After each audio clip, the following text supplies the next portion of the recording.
हर व्यक्ति दुख से पीड़ित है, जबकि दुख तमाम जीवन शक्तियों का केंद्र है।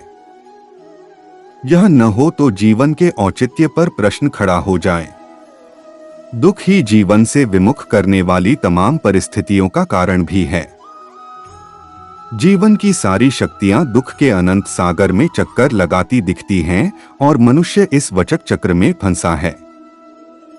परंतु सबसे महत्वपूर्ण प्रश्न यह है कि दुख से मुक्ति हम कैसे पाएं? अक्सर देखा गया है कि हमारे पास में सब कुछ होता है, फिर भी समस्या का समाधान और प्रश्न का उत्तर नहीं मिलता तो बेचैनी बढ़ जाती है। इसीलिए बड़े बड़े कुबेरपति, राजा महाराजा, राजनेता और सम्राट अपने प्रश्नों का उत्तर पाने के लिए उन लोगों के पास जाते रहे जो आत्मा की दृष्टि से समुन्नत थे। फिर भी उन्हें इहलौकिक पीड़ाओं और दुखों से मुक्ति नहीं मिली।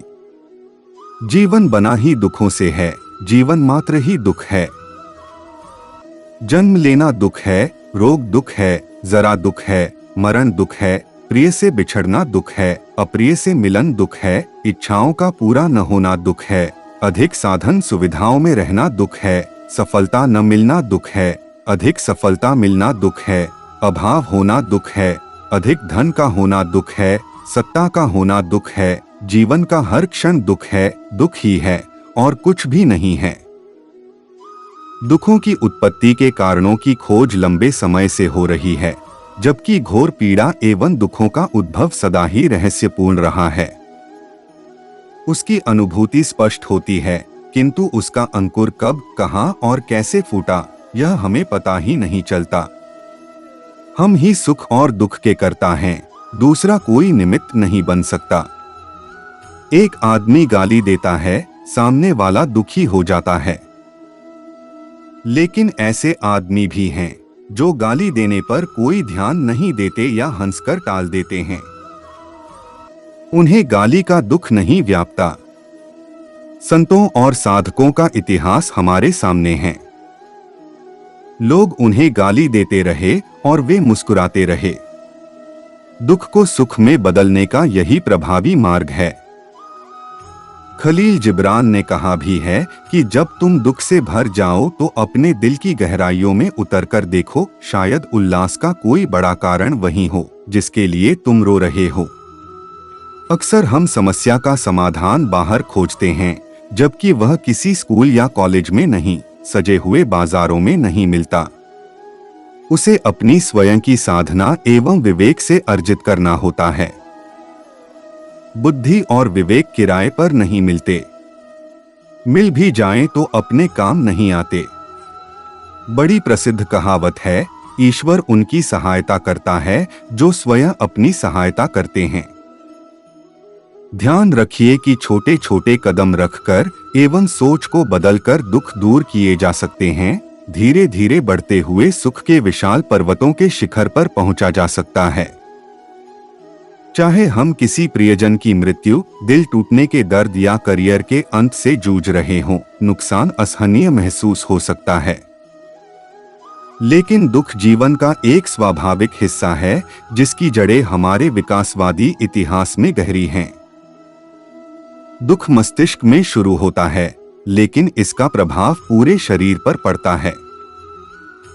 जैसे ही हमें अपने नुकसान के बारे में पता चलता है, हमारा मस्तिष्क लड़ाई या उड़ान प्रतिक्रिया शुरू कर देता है।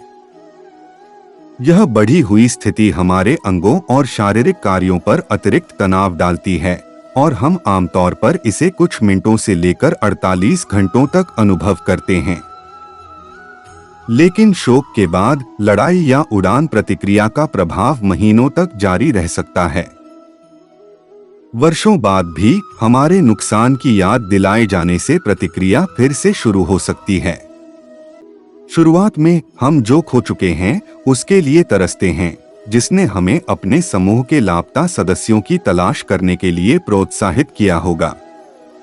बाद में हम और अधिक चिंतनशील हो जाते हैं, क्योंकि हमारा मस्तिष्क हमें और हमारे समूह को भविष्य में होने वाले नुकसान से बचाने की ओर मुड़ जाता है। एक सामाजिक प्रजाति बनने में हमने गहरे भावनात्मक जुड़ाव बनाना शुरू कर दिया।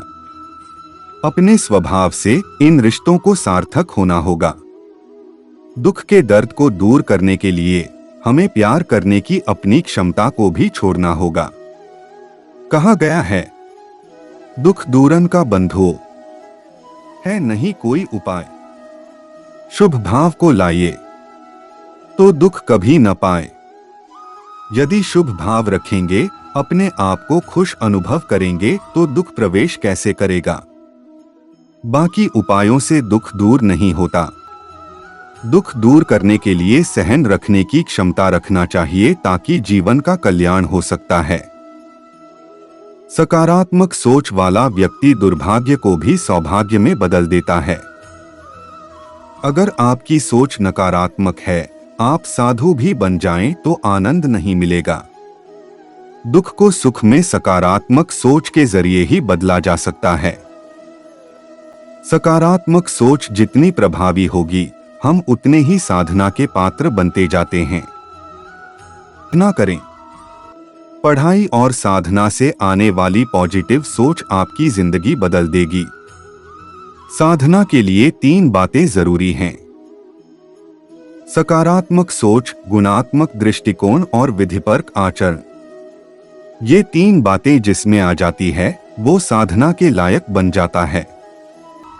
एक किसान बंजर जमीन में बीज नहीं बोता, वो उपजाऊ जमीन में ही बीज बोता है। चाहे बीज कितने भी अच्छे क्यों न हो, वह बंजर भूमि में अंकुरित नहीं हो सकते। ऐसे ही साधना का जीवन तब बनता है जब हमारी सोच सकारात्मक हो। सकारात्मक सोच वाले व्यक्ति की दृष्टि पानी से आधे भरे ग्लास के बजाय पूरे भरे ग्लास पर पड़ती है। साधना का संबंध तो सोच, व्यवहार और दृष्टि से होता है। आचरण यदि विधिमय हो तो हम साधक बन जाते हैं। सभी के जीवन में दुख की घड़ी आती है। इसका ये मतलब नहीं कि हम दिन रात निराश और दुखी रहे। उस समय हमको और अधिक लगन से अपने अपने काम पर जुट जाना चाहिए, जिससे हमारा मन दुख और निराशा की तरफ न जाए। जब भी जीवन में दुख आए तब अपने सुख के दिनों को याद करना चाहिए और ये सोचो कि जल्दी ही अच्छे दिन आएंगे। पाप कर्म का अंत ही दुखों से मुक्ति पाना है और पापों के निवारण का एकमात्र उपाय है प्रभु के पवित्र नाम का भक्ति भाव से स्मरण करना। धन्यवाद। जय श्री कृष्ण।